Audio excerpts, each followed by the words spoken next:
క్రిష్ అయితే గాయాలతో మంచం మీద పడుకొని ఉంటాడు. ఇంతలో అక్కడ ఉన్న వాళ్ళ అమ్మ, నాన్న అయితే అక్కడికి వచ్చి, "అయ్యయ్యో! నా కొడుక్కి ఏమైంది? ఏం చేశావే నువ్వు? ఎందుకు ఇలా పడి ఉన్నాడే?" అని చెప్పేసైతే సత్యని చూసి అంటూ ఉంటుంది. ఆ మాటలకు అక్కడ ఉన్న సత్య అయితే, "నేనేం చేశాను అత్తయ్య? నేనేమి చేయలేదు. ఎందుకో రాత్రి వచ్చి అతను ఇలాగే పడుకున్నాడు" అని చెప్పేసైతే అంటూ ఉంటుంది. ఆ మాటలు వినగానే అక్కడ ఉన్న వాళ్ళ మామయ్య అయితే, "ఏం జరిగిందో మాకైనా రాత్రి కనీసం చెప్పాలి కదా! నువ్వు మమ్మల్ని లేపాలి కదా!" అని చెప్పేసైతే అంటూ ఉంటాడు. ఇంతలో అక్కడ ఉన్న డాక్టర్ అయితే క్రిష్‌ని చెకప్ చేస్తూ ఉంటాడు.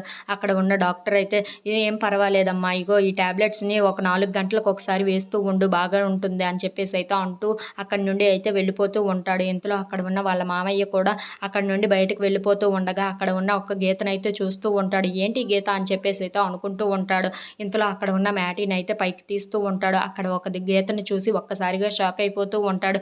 ఏంటి గీత అని చెప్పేసైతే అడుగుతూ ఉంటాడు. ఆ మాటలకి అక్కడ ఉన్న సత్యకైతే ఏం మాట్లాడాలో తెలియక ఒక్కసారిగా షాక్ అయిపోయి అలా నించొని ఉండిపోతుంది. ఇంతలో అక్కడ ఉన్న సత్యని చూసి చాలా కోపంగా, "ఏంటి గీత స పాకిస్తాన్, ఇండియాకు ఉన్న బోర్డర్‌లా ఉంది. అసలు ఈ గీత ఏంటి?" అని చెప్పేసైతే గట్టిగా నిలదీసి అడుగుతూ ఉంటాడు. ఆ మాటలకి అక్కడ ఉన్న సత్య అయితే ఏం చెప్పాలో తెలియక అలా సైలెంట్‌గా అయితే ఉండిపోతుంది.